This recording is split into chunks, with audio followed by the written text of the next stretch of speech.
Tardio porque ele acontece com alguns dias depois que o processo de embalagem ocorreu. Alguns dias e algumas semanas.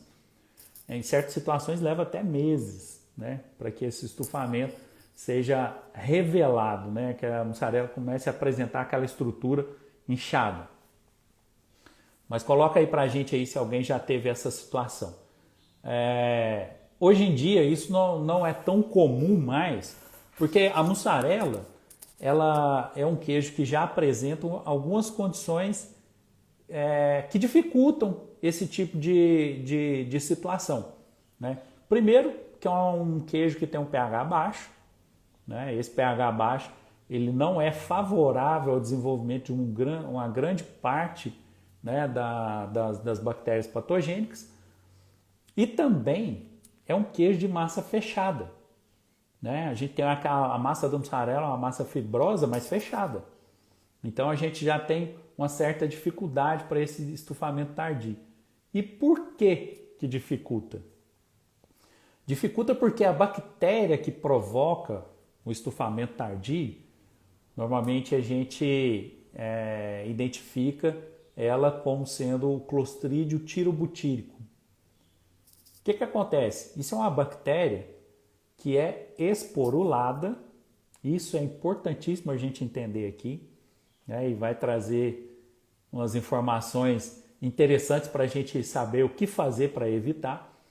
Mas essa bactéria esporulada, ela tem uma condição para desenvolvimento que a mussarela acaba favorecendo também. Desfavorece pelo pH, que é baixo, desfavorece porque a massa é fechada, mas favorece por uma outra situação, que esse tipo de bactéria ele desenvolve em meio anaerobiótico, ou seja, sem oxigênio. Então, quando a gente faz a embalagem da mussarela de forma adequada, né, a gente faz a embalagem da mussarela no sistema a vácuo. Isso é o recomendável e é o melhor sistema para a embalagem da mussarela, indiscutivelmente, não tenha discussões sobre isso. Só que essa situação, né, de não ter oxigênio ali naquela peça favorece o desenvolvimento desse tipo de bactéria esporulada que é o Clostridium tirobutírico. Por que favorece? Porque ele necessita desse meio sem oxigênio para desenvolver. Então, assim, os grupos de bactérias eles têm variadas condições para desenvolvimento, né? É ao contrário do grupo coliformes, por exemplo, que ele é facultativo, ele desenvolve com ou sem oxigênio presente. O grupo das bactérias do Clostridium tirobutírico, ele necessita de um meio sem oxigênio.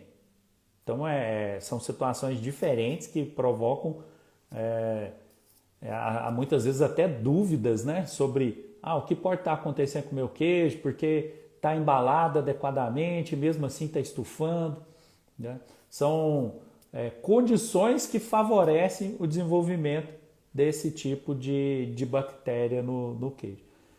E o que essa bactéria provoca, né?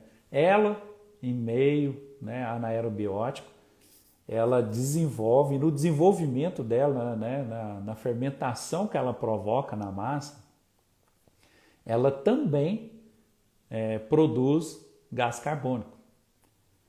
Além de outros compostos que são produzidos, ela também produz gás carbônico.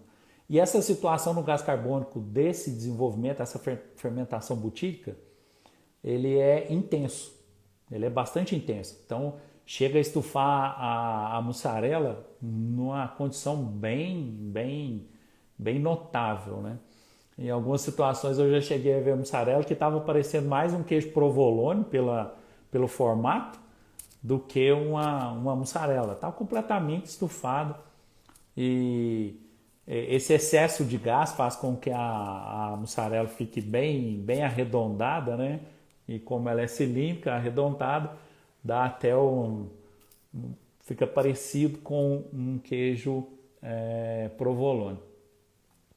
Mas é uma situação mais complexa, né? Um grupo de bactérias mais agressivo, mas que Normalmente, quando o queijo está contaminado, tem esse estufamento acontecendo em grande quantidade, então o produto visualmente já se torna impróprio para consumo e o pessoal não tem muita reclamação com relação à ingestão de produto com esse tipo de bactéria, né? Mas a gente tem que ficar atento, porque isso acontece e pode prejudicar bastante